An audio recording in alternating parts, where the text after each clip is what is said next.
Welcome back, everybody, to Week 6 of the ESL Hearthstone Legendary Series. It's time for the finals to find out who will be getting a direct seed, a flight paid for, and a trip to California directly in February 21st, 22nd at the LAN. Now, it's going to be between Hyped and Magicamy, but more importantly, we want to take an opportunity to recap what happened today. Yeah, you can see the bracket on your screen there. We started with 8 players, and going into the semifinals, there's actually 3 players that made it through to the open bracket: Soleil, Flybird, and Magicamy. But in the end, the 2 players from Team Tempo Storm prevailed and made it to the finals. So everybody that made it to the semifinals will be invited back to next week. And of course, the winner of this final match of the day will get their automatic invite to that $20,000 grand final in February. Paid trip to sunny Burbank, California, and to meet Dan and I. Yes. Which is the primary goal is to hang out with us and, you know, basically get in on all that Cali lifestyle. It'll be really fun. It's very warm here in California. It's about 60 degrees on an average day. During the daytime, it's actually even warmer than that. It's during the night where it gets a little bit chilly. So basically, it's perfect during the winter. It's not snowy. You can even wear shorts still if you're about it. And if you are also about it and you want to continue to try and participate, we highly encourage you guys to sign up for tomorrow's qualifier for Friday's open event. 4 players will be going to the Friday broadcast, and the way to do it is to sign up through the link that you see below at esl.gg/legendary series. Tomorrow's cup begins at 3 p.m. Pacific, and all you have to do is just sign up. It's free, completely open, and all you need is an account on the North American server. Yeah, it's really, really fun as well. So you play against a lot of people, get some tournament experience, play for some cash prizes as well, and have a chance to, of course, become a part of the Legendary Series. Become legendary, even. Tempo Storm puns. Well, we have 2 members from Tempo Storm, but different decks. We have Handlock versus the Rogue, which is what Hyped has been gearing for all night. Then we have Druid versus Zoo, which is going to be tough for Magicamy. And then we have Freeze Mage versus Giants Mage. Whoa. I actually don't know how to predict this one. Well, if I look at Hype's Rogue deck and how it fares against Handlock, it feels like it's really good. And then Druid versus Zoo. I feel like Hyped already starts with a series advantage here. So you might have a little bit of insight, but how much did these guys practice with each other? Well, I know that they collaborated deck lists. Okay. They were very willing to share and help each other because, well, I think it's in the name of team spirit. You know, you don't want to like, you know, deny your teammate the ability to progress here. But now it's like they're rivals, you know, on the battlefield, even though they are happy for each other's success, but it comes at the expense of their own success. So right now, it's like as much as you're happy they're in the finals, it's time for you to win. You want that ticket. Yes, you want that ticket absolutely. and that chance at $10,000. Hyped wants that 30-minute ride over from La Habra to Burbank. Meanwhile, Magicamy wants an actual flight from South Korea to California. Yeah. That's what's on the line here. And I guess collectively, maybe the ESL suits mods or suits guys are like, yes, please, Hyped win, save on the budget, don't fly from Korea. Maybe we'll put Hyped in if he wins, in a nicer taxi. Yeah, we'll call him an UberX. There you go, Hyped. You win a trip to the finals as well as an Uber ride.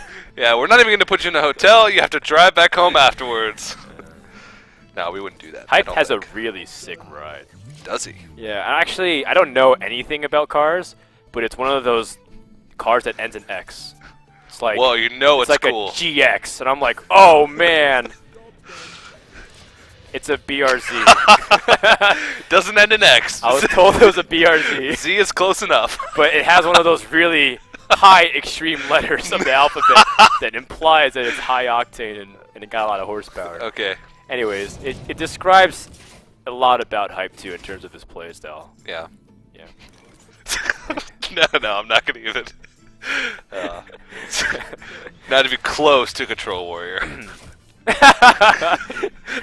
Well, Hype does have a pretty slow hand, but the most important thing is that big game hunter, I think, to stabilize. And again, getting that Violet Teacher out in the open is really crucial to start things off. And we were talking about how taking initiative against Handlock is really important. It is. Because now whenever minion gets dropped, not only does Hype have to deal with it, but he also can start pushing for damage compared to before he was responding. Well, he draws into the sprint, but yeah, it's no prep. No prep. Prep would have been pretty nice at this stage, but he can live without it.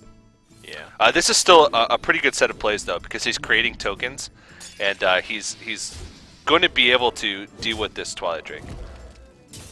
So it's not the worst in the world. Now this board is very weak to Hellfire. And almost certainly what's about to happen. And does that give Hype initiative to be able to take it back? It's just as simple as dropping a preparation. Fan of Knives, it's okay, it cycles. It gives you something to do as opposed to just pass. Definitely a subpar turn. I mean, if he has ways to answer a threat next turn, if it's like a Mountain Giant, he has Big Game Hunter. If nothing of a big threat to him is played, he can play Trade Prince Gallywix. Because filling a Handlock's hand with coins is actually kind of annoying. Yeah, I was thinking, is it good or is it bad? I don't even know. I mean, you just play the coin. It's not like it's really good for any mill effect, I think, but it's the idea that it jumbles up the hand. And more importantly, there's a lot of quality spells. So Big Game Hunter seems to be the natural choice here, but the problem again becomes the rest of the turn naturally is defunct. Yeah, you don't really have any other options at that point. Anything else you play gets eaten up by the Mountain Giant, just makes your following turn that much weaker. So finally it's like an opportunity. Well, before she didn't really have much to take initiative on the board. This gives Hype some breathing room, because now there's no longer a towering minion that will be threatening everything. Instead, it seems like he'll be the one doing that if he drops Dr. Boom. Dr. Boom. And the big question here is whether or not to hold on to the and I would like this choice because he has the Blade Flurry. Yeah, it's a little short-sighted to try and use your weapon charge when you have already half of the deadly poison used and a Blade Flurry in hand. Not to mention you also have Violet Teacher, so spells like that also have additional bonus value of creating damage. Now, the one thing that this opens up a Shadow Flame opportunity, but there wouldn't really be much follow-up to that play from Magicamy. Should be able to trade in and then Shadow Flame and have a tap. Pretty reasonable. But putting something on the board, this works as well. Sort of in a similar vein. But you're putting you're putting stuff on the board. Interesting. Sabotage. So now I think this might be a sabotage turn. Right, you sabotage Violet Teacher sabotage. And then you have Sprint available as well. You're not worried about emptying your hand as much. And this is the power of that card, putting in such how strong it is against Handlock, especially in a matchup that would normally be weak for Rogue. Sabotage is so cool. I love it. The animation is Did we ever great. get confirmation of whether or not it kills Tyrion plus Ashbringer? Did you tweet at Ben Brode? No. I can write a tweet right now if you give me 15 seconds. I think I might. For science. That was my best mad scientist impression. that was actually really good. I thought for a second. I was just, Did somebody play Mad Scientist? Oh no, that's just Dan. Just Frodan. Doing his impressions. Doing Frodan things. That was probably one of my weakest impressions yet. Or best, depends on how you're looking at it. Well, Prince Gallywix is okay. I've yet to see Prince Gallywix do anything, though. Today, he's been one of the most underwhelming cards. Before, the only card that was more underwhelming than Prince Gallywix was Mal'Ganis. And it just won Magicamy the game. So, if Trade Picks Galloway doesn't up his game, he's going down as bottom tier. Yeah. In terms of today's performance, I'm not saying that Hyped was wrong to bring him into the deck. I think Blade Flurry might even be... Oh, never mind.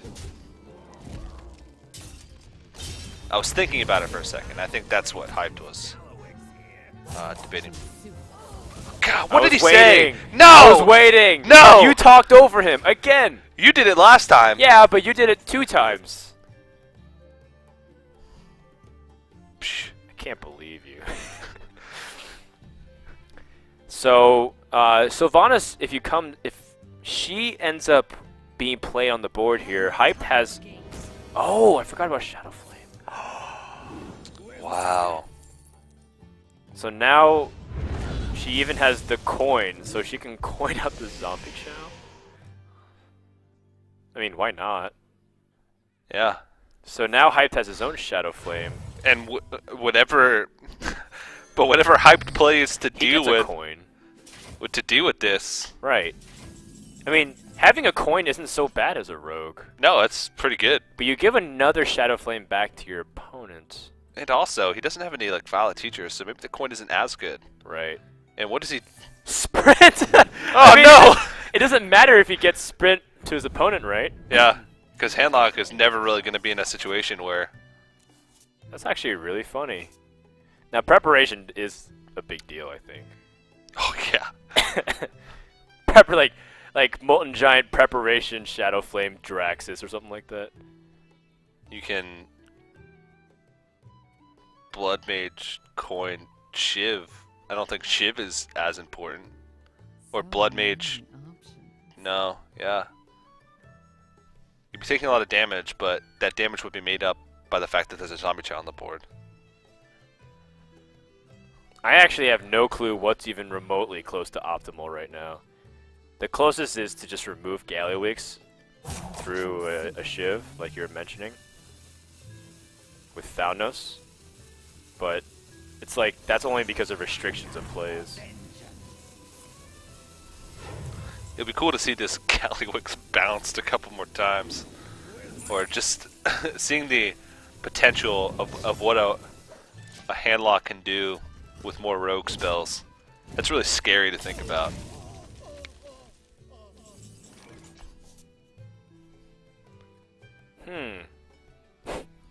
Well, Sprint feels very interesting being in the hand of the Warlock player here.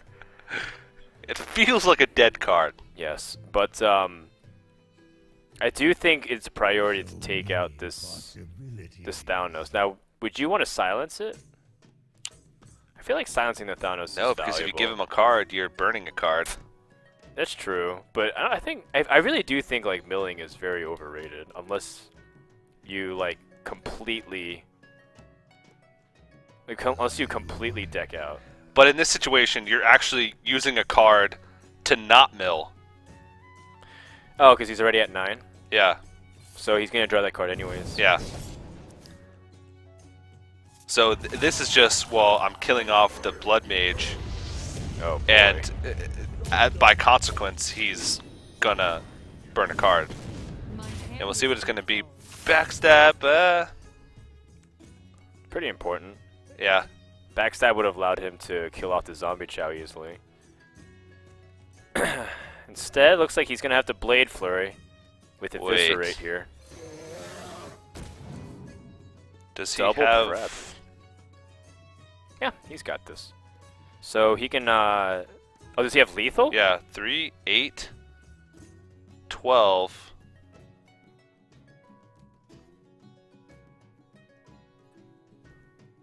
No, he doesn't have lethal. No. Wow. Interesting to just hesitate over it. I mean, he could Azure Drake again. No. Coin, Deadly Poison. Oh. Oh, man. Prep, Eviscerate, Prep, Blade Flurry. Clear board. That's 14 damage. That's sick. Wait, if he coins, Deadly Poisons, that's 3. Preps, Eviscerates.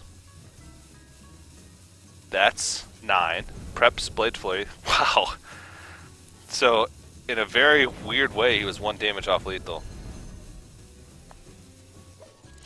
Okay, so he's instead going with this, and Zombie Chow is going to put him at 8 health. Oh, he's just going to attack. Wow. Wow. Now, I don't know what to say about that sequence of plays. It was very, very tight, but Hyped manages to barely survive. Wow, that was really close. Really, really close. And, Does she just want to go for it? But she's afraid of dying if that's the case. What if you taunt up Ragnaros? that'd be okay. Right. But I think the anti-healbot play might be a little safer. Well, what's the downside? If you hit a Drake, because the Drake's the worst case scenario, then he already used 2 saps. He has to go through the hard way, unless he sabotages. He has a Shadow Flame. Maybe Shadow Flame could be. This is a really I don't know. This is starting to get really weird because of the cards in each other's hands that don't belong to them. Yeah. So is it just Molten Giant Sludge Belcher? Well, Giant Shadow Flame. That's pretty good. Okay. And then a Rag next turn. Well, Earthring Farseer would put him at Wow. That's really close to Oh, wow. Okay, so you Farseer, Sludge Belcher, and Weapon up. Mm-hmm. And next turn you have Rag, like this.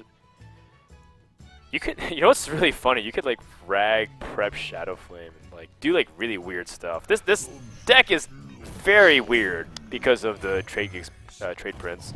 And it makes the other deck really weird too. Yeah. Because then all of a sudden, they start getting coins. Mm-hmm. Coins in places where there shouldn't be coins, Frodan. Well, Hyped does have the Killing Blow next turn if Amy doesn't have something for this. Draxus is not what she needs right now. Perhaps the Ancient Heal Bot. So that's 22 health, and then the Sludge Belcher. Yeah, should be enough to keep her alive here. What could Hyped have that would allow him to push through? I don't think there's much left. Both these players have to be... they've gotten pretty far into their decks at this point, I'd say.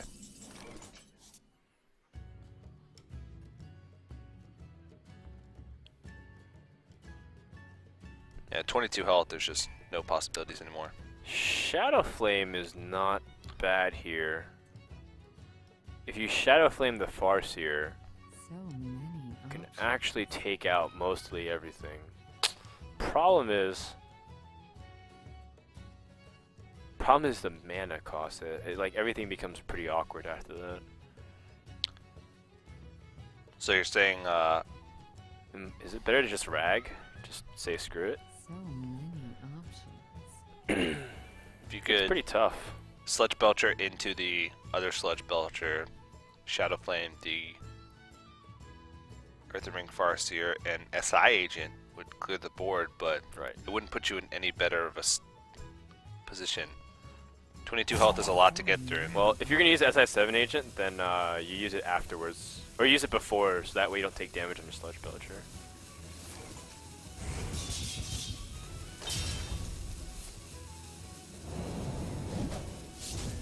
Wow. He's really trying his best to preserve all of his creatures with as much health as possible. He knows that he knows the weaknesses of Rogue going into the later portions of the game, and that's that they run out of gas. Man, Hype's plays are so complicated, dude. Yeah. I mean, this is why he's renowned as one of the best Rogue players and why I look like a clown at the moment. I have such a hard time being able to like figure out what's going on through his mind, but it's partially why he's considered to be one of the best, if not the best Rogue player in all of the entire region. Maybe even all of the world. Possibly, because I mean, NA has definitely proved its worth. Europe has fallen off a little bit. Some of their star players have been slumping a little bit. Yeah. Yeah, but it seems like America's still holding strong, and then China and Asia, surprisingly, has been stepping it up. It's always the case with games. They start off slow and then step it up. I guess Magicammy's lumped into the Asia category because she's living in Korea, from Korea. With a Tespa card back. With the Tespa card back. Is it time for Ragnaros? Well, And it hits the Farseer. I Oh wait, Hype has another sap. What? How does he have 3 saps? Didn't he use a sap on it? Oh, that was a previous series. He used it on the Twilight Drake. he sabotages the Twilight Right, Drake this right, time. Right. Does he have 3 saps? So many Well, I guess it could be possible if Oh man. Trade Prince. He's Hold on. So, if you attack with everything here, 7, no, It's not enough to. to set up a 50-50. Yeah. You're also afraid of like missing the flip, right? Yeah. But do you really have much of a choice? Well, I guess sap, yeah.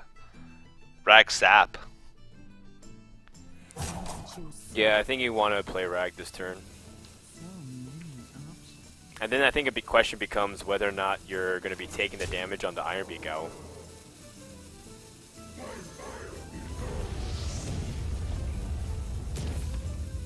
Pretty tense. Looks like wow. he's got his mind made up though, and I think he's going to avoid taking the damage. Smart play. Because if Rag comes down and hits face, then that's just the ultimate backfire for that play. And Mal'Ganis. so this is weird. Siphon Soul Definitely doesn't is. give you any other options. And you can only need to piece together 1 damage for the following turn.